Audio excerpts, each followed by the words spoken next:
안녕하세요. 토크 해유 진행을 맡은 전예지입니다. 네, 오늘 성일종 의원님 모시고 한번 이야기 나눠보도록 하겠습니다. 네, 의원님 안녕하십니까? 네, 안녕하십니까. 네, 요즘 거의 방송인이라고 불러도 될 정도로 각종 매체에서 맹활약을 하고 계시는데 이렇게 뵙게 돼서 정말 영광이고요. 아이, 저희 지역 오주셔서 제가 감사하지. 네, 요즘 어떻게 지내시는지 간략하게 근황 설명해 주시면 좋을 것 같아요. 국회의원이 아마 제대로 하려니까 굉장히 바빠요. 누가 국회의원 보고 놀고 먹느냐고 한 것 같은데 한번 해보면 놀고 먹지 않는다는 걸 아시게 될 겁니다. 정말 바쁘게 보내고 있습니다. 네, 이렇게 바쁘신 와중에도 주말마다 이곳에 내려오셔서 지역을 살피신다고 들었는데요. 그럼요, 우리 지역이 없으면 또 지역민은 우리 지역을 대변하기 위해서 또 일을 여러 가지 부탁도 하고 해결하기 위해서 있는 게 국회의원이에요. 근데 국회의원이 이제 바쁘잖아요. 그러니까 주말이라도 늘 여기 있어야 돼요. 있으면서 어려운 데 있으면 찾아도 가고 문제가 있으면 해결하려고 하고 또 주중에도 저녁에 일 있고 그러면 잠깐 내려오고 또 자고도 가고 그러는데 기본적으로는 이제 금요일 오후부터 일요일까지는 항상 지역에 있죠. 그래도 워낙 요즘 중앙에서 부각이 되시다 보니까 지역 주민들 사이에서는 약간 농담 섞인 어조로 이제 지역은 뒷전 아니냐 이런 말씀을 하시는 걸로 알아요. 그런 분들에게 한 말씀 해주신다면. 아들 잘 두면 집에 안 있고 서울로 보내잖아요. 네. 국회의원 잘 뽑아서 네. 국회에 가서 맹렬하게 일하고 또 주말에 내려오니까 걱정 안 하셔도 됩니다. 제가 열심히 우리 지역민들 잘 섬기고 또 어려운 곳이 있으면 제가 찾아가서 함께하고 풀도록 제가 열심히 더 하겠습니다. 그 정도로 지역 주민과 친밀하고 긴밀하게 소통을 이어 오셨는데 그렇다면 코로나 시국이니까요. 요즘에는 어떻게 주민분들 만나고 계세요? 제가 많이 가지요. 사건이 있거나 사고 있는 현장 같은 경우는 직접 주로 많이 가는 편이고요. 또 이제 오시는 분도 있으세요. 그러면 이렇게 시간을 좀 잡아서 이렇게 만나기도 하고. 그래서 늘상 그 오시는 게 다 억울한 일, 힘든 일, 또 그 지역의 현안 이런 것들이잖아요. 이제 그런 것들 수습하고 또 의견 청취해서 많이 듣는 시간이 바로 주말입니다. 주말에 오셔서 주민들을 위해서 이야기를 듣고 어떻게 해결 방안을 찾으시고 다시 올라가셔서 또 열심히 일하시고. 네, 이제 그런 것들 가지고 이제 올라가면 월요일부터 각 네. 부처하고 협의할 것도 있고요. 네. 또 그런 부분들이 어떻게 진행되는지 이제 우리 보좌진하고 함께 협력을 하면서 늘 지켜보고 또 진행하고 있죠. 네, 그러면 조금 다른 이야기로 넘어와서 5월에 있었던 이야기로 다시 돌아가 볼게요. 그러니까 5.18 민중항쟁 41주년 추모제 그리고 부활제도 이어서 보수정당 의원으로는 최초로 참석을 하셨다고 들었습니다. 그러니까 개인으로서도 그러니까 정당으로서도 굉장히 의미가 있는 일이라고 할 수 있겠는데요. 의원님은 감회가 어떠신지 여쭤보고 싶어요. 그게 왜 의미가 있는지 모르겠어요. 옛날에 이미 다 해결했어야 될 문제예요. 광주 민주화 운동을 하다가 희생을 다하신 그 분들이 계신데 그분 한 분 한 분이 굉장히 현대사에서 중요한 업적을 가지신 분들이고요. 오늘날 우리가 이 자유로운 공기를 마시게 될 수 있었던 것들도 그분들에 대한 희생이 없었으면 불가능한 일이에요.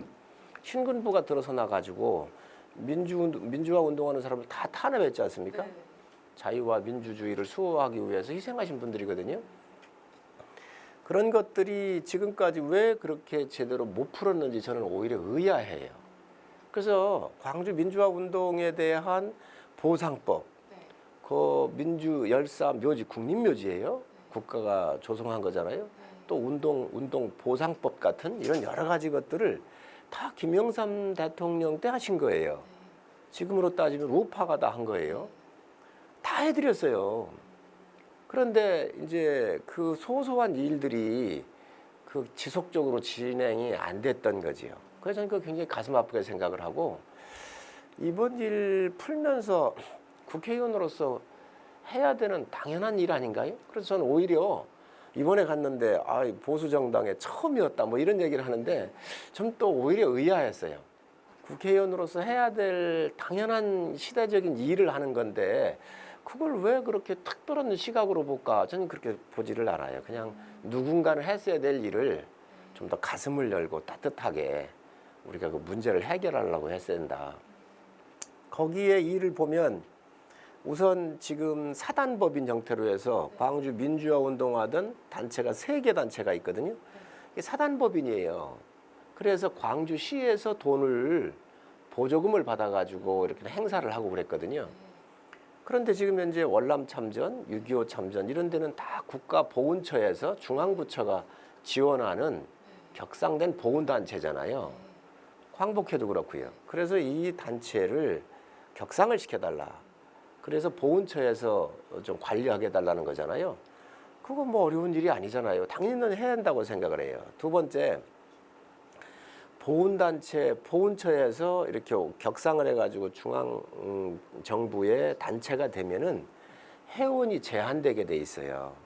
6.25라든지 월남 참전 같은 경우는 회원이 본인밖에 안 돼요. 그런데 광주 민주화 운동을 하면서 돌아가신 학생분들이 있어요. 이분들은 회원이 없는 거예요. 그러다가 보니까 어떻게 했느냐, 형제 자매들이 제사를 지내줬거든요. 그런데 이게 보훈단체로 올라가게 되면 형제 자매들이 제를 지내줬는데 이분들이 회원이 안 돼요. 이번에 그 회원 자격을 달라 그래가지고 이번에 그걸 해드린 거예요. 예, 그래서 어려운 법 체계가 있었지만 그걸 풀었지요.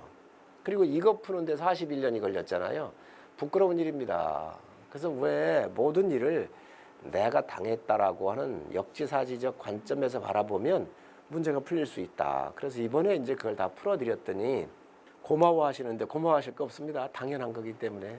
의원님 하면 호남 동행 국회의원으로서 굉장히 많은 맞습니다. 입법 성과를 맞습니다. 거두셨잖아요. 예. 그것에 대한 설명도 그럼 부탁드릴게요. 예를 들면 우리가 호남 같은 데에는 우리 당의 입장에서 보면 호남을 다가가는데 굉장히 두려워해요. 그럴 필요 없습니다.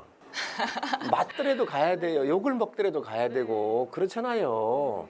그게 통합이고 정치인이 할 일이에요. 아니 누구나 쉬운 일 하려면 뭘 하겠어요. 그래서 호남의 이러한 광주의 아픔 5월이 되면 가족들 손잡고 다 그 계절이 좋을 때니까 놀러 가고 다 그러잖아요. 그리고 광주 사람들은 가슴이 시린 기간이에요. 형제들을 잃었기 때문에. 그렇잖아요. 그 그리움 속에 5월이 아픈 거예요. 그것들을 우리가 감싸줘야 되는 거고, 또 호남에 대한 아까 입법 얘기를 하셨는데 장수군수가 얘기를 해요. 그래서 거기에 국가의 산림령이 지나가는데 산림청 땅이에요. 그런 곳에서 지역에 지방정부에서 수익 사업을 할 수 있을 수 있도록 법을 좀 개정해달라. 그래서 그런 법들도 많이 해주고 그랬어요. 앞으로 지역을 떠나서 우리 국민 전체가 필요로 한다 그러면 뭐 어느 지역이든 우리가 법 같은 경우로 지원해 줄 필요가 있죠. 말씀을 듣다 보니까 정말 해오던 대로 하는 어떤 관습적인 것들을 다 벗어 던지고 새롭게 나아가시는 의원님의 모습이 너무 잘 보이는 듯해서 들으면서 되게 감동하게 되는데요. 그러면 이제 민항과 관련해서 다시 지역 이슈로 넘어가 볼게요. 민항 건설과 관련해서 우호적인 분들도 물론 계시지만 그것에 대해서 기존의 비행장 소음 문제라든지 그런 피해들, 우려 섞인 시각이 또 많이 있잖아요. 그 양쪽의 입장이 모두 다 이해가 되는데 의원님은 어떻게 이 문제를 보시는지 궁금합니다. 민항을 지금 정치적으로 이용해 먹어서는 안 돼요. 민항은 민항대로의 기능을 수행할 수 있도록 해줘야지. 민항은 제 선거 공약이에요. 그거 할 거예요. 그리고 일이 지금 많이 진행이 되어 있어요. 일이 지금 굉장히 진행되어 있는지 마치 안 된 것처럼 말이에요. 일부의 정치하는 사람들이 이걸 가지고 뭐 추진위원회를 만들고 말이에요. 이거 아주 나쁜 짓이에요. 그게 다 설명했잖아요, 제가. 응? 그래서 그 도지사한테도 설명 다 했어요. 이렇게 진행돼 있고 이렇게 가고 있다. 근데 왜 이런 행사를 왜 하나? 네, 이렇게 얘기를 했어요. 그래서 민항은 순서대로 시간대로 가면 되는 거예요. 그런데 민항을 하기 전에 충청남도가 2가지 일을 해줘야 돼요. 약속을 해줘야 돼요. 하나는 뭐냐면 민항기 본사가 여기 와야 돼요. 여기 왔었을 때 적자가 나면 서산시가 다 그 적자분을 메꿔주게 돼 있잖아요. 그런데 민항은 우리 충청남도 전체 15개 시군이 쓰는 거예요. 우리 서산시만 쓰는 게 아니기 때문에. 그래서 이것을 n분의 1, 15분의 1씩 부담하게 해달라고 제가 공문을 보내서 그거는 확약을 받았어요. 그렇잖아요. 근데 그전에는 다 서산시가 부담하게 돼 있었거든요. 이런 불평등한 게 어디 있어요? 충남 도민이 쓰는데 왜 서산시가 그걸 다 적자라면 보전을 해줍니까? 아주 잘못된 거예요. 그래서 그거는 이제 충남도에서도 공문을 보냈더니 그거는 15분의 1로 하겠습니다. 이렇게 이제 공문이 왔으니까 해결이 됐고요. 두 번째 문제는 뭐냐면 지금 이 해미 공군 비행장은 군 비행장이잖아요. 그런데 월요일부터 금요일까지만 군사 훈련을 해요. 비행 훈련을. 그 토요일, 일요일은 조용하잖아요. 그러면 여기에 이제 한 1,100가구 정도가 되는데 5개 읍면동에 이분의 손주들, 자식들이 내려와서 토요일, 일요일 날 고기도 구워 먹고 자고 가잖아요. 그럼 민항이 뜨면 토요일, 일요일 날 뜨는 거예요. 제주도 가고 또 앞으로 울릉도 갈 거 아니겠습니까? 그러면 소음이 나요. 그럼 이때 이 피해 보상은 어떻게 할 것이냐? 재원이 없어요. 그래서 이거에 대해서 도가 공항을 필요로 하니 어떻게 그럼 지원을 할래? 라고 요청을 한 거예요. 갖고 와봐라. 그랬더니 작년도하고 재작년도인가 이렇게 해서 마을회관들 방음창 정도 해줬어요.